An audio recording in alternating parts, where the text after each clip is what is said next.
Hello my good people, welcome to this channel. My name is Mamba, a YouTuber from Kenya, and this is ARUSHA Stadium in Tanzania. You can see the massive progress as of December 2025.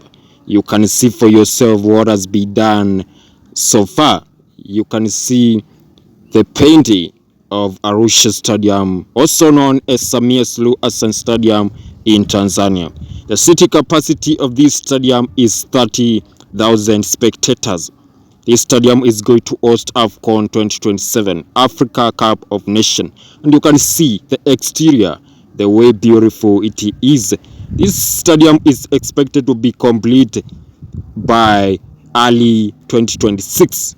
The total construction cost of ARUSHA Stadium is $112 million, which is equivalent to 286 billion Tanzania shillings. And you can see what has been done so far by China Railway Construction Engineering Group. That is the contractor that has been awarded to construct ARUSHA Stadium in Tanzania. You can see for yourself the exterior part of this stadium, the massive progress. Let's give China Railway Construction Engineering Group credit.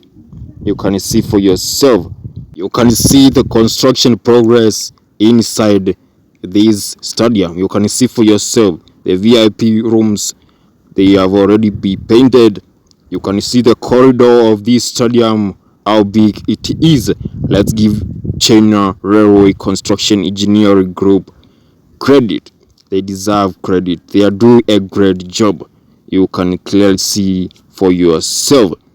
This stadium is being constructed on ARUSHA in Tanzania, and you can see the massive progress, how beautiful the stadium is.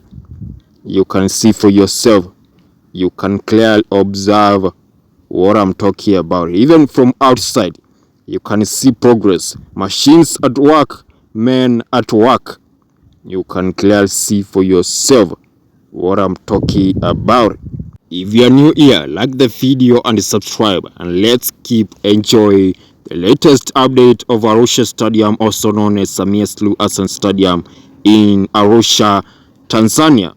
Today is December 2025, and you can see the massive progress.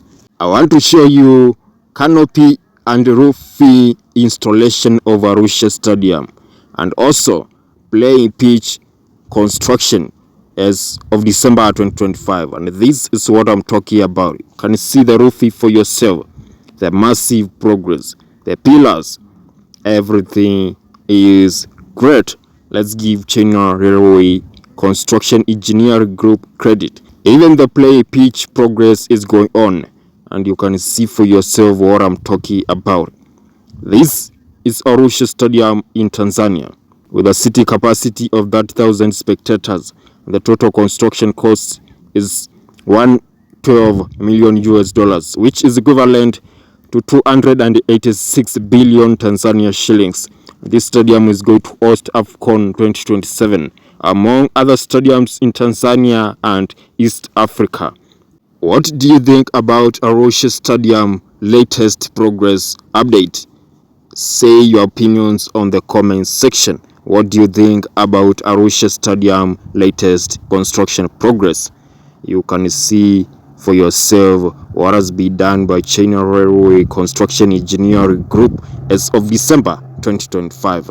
Tanzania, Kenya, and Uganda are preparing for AFCON 2027 by constructing 3 mega stadiums.